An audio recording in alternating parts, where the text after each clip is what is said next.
Assalamualaikum warahmatullahi wabarakatuh. Saya Rafana Pelia Ditya Medina dari kelas 2D Pendidikan Bahasa Inggris.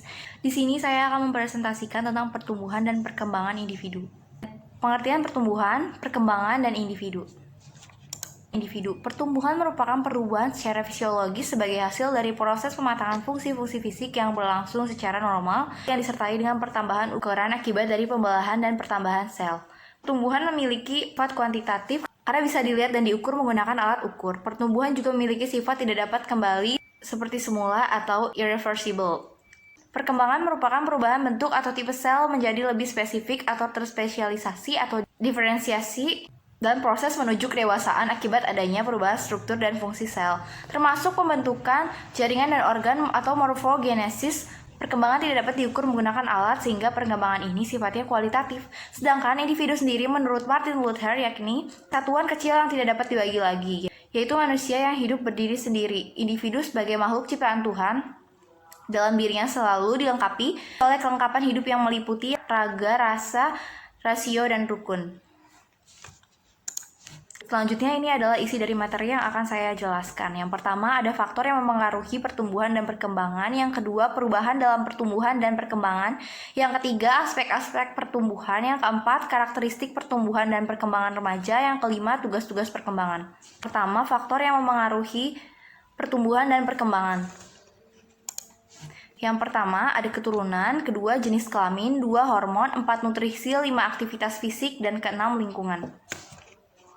Yang kedua, perubahan-perubahan dalam pertumbuhan dan perkembangan. Perubahan untuk mengganti hal yang lama. A. Pada bayi terdapat kelenjar timus pada dada dan seiring waktu mulai menghilang. B. Bahasa bayi yang kurang jelas akan menjadi lebih jelas seiringnya waktu. Perubahan untuk memperoleh hal baru. A. Menumbuhnya gigi pada bayi. B. Saat memasuki usia remaja tumbuhnya rambut-rambut halus. C. Bertambahnya kosakata dan bahasa. D. Memperoleh berbagai pengetahuan dari lingkungan sekitar. E. Nilai dan norma akan semakin mengikat. Yang ketiga, aspek-aspek pertumbuhan. Yang pertama ada pertumbuhan fisik, kedua emosi, ketiga sosial, empat bahasa, lima bakat khusus, enam pengetahuan, dan tujuh inteligensi atau kognitif. Yang keempat, karakteristik pertumbuhan dan perkembangan remaja. 1. Kegelisahan. Keadaan yang tidak tenang menguasai ciri remaja. Mereka mempunyai banyak keinginan yang tidak dapat selalu dipenuhi. 2. Pertentangan. Pertentangan ini terjadi di dalam diri dan menimbulkan kebingungan baik bagi diri sendiri maupun orang lain. Pertentangan dapat menyebabkan timbulnya keinginan melepaskan diri dari orang tua dan hal-hal lainnya. Yang ketiga, keinginan besar untuk mencoba segala hal yang belum diketahui. Yang keempat, keinginan menjelajah alam sekitar yang lebih luas, misalnya seperti melibatkan diri dalam kegiatan outdoor, seperti kegiatan pramuka, kelompok, atau himpunan pencinta alam, yang biasa disebut himapala. Yang kelima, menghayal dan berfantasi. Hayalan dan fantasi remaja banyak berkisar mengenai prestasi dan tangga karir. Yang keenam, aktivitas kelompok. Kebanyakan remaja-remaja menemukan jalan keluar dari kesulitan-kesulitannya dengan berkumpul melakukan kegiatan bersama atau mengadakan penjelajahan secara berkelompok. Yang kelima, tugas-tugas perkembangan. Yang pertama, ada mencapai hubungan baru dan lebih matang dengan teman sebaya baik pria maupun wanita. Yang kedua, mencapai peran sosial sebagai wanita atau pria. Yang ketiga, menerima keadaan fisiknya dan menggunakan secara efektif.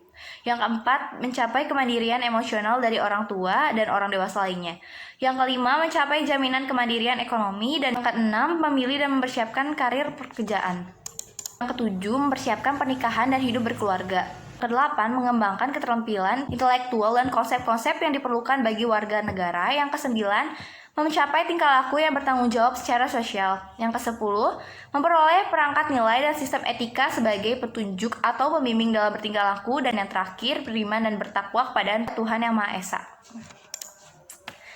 Sekian presentasi dari saya. Wassalamualaikum warahmatullahi wabarakatuh.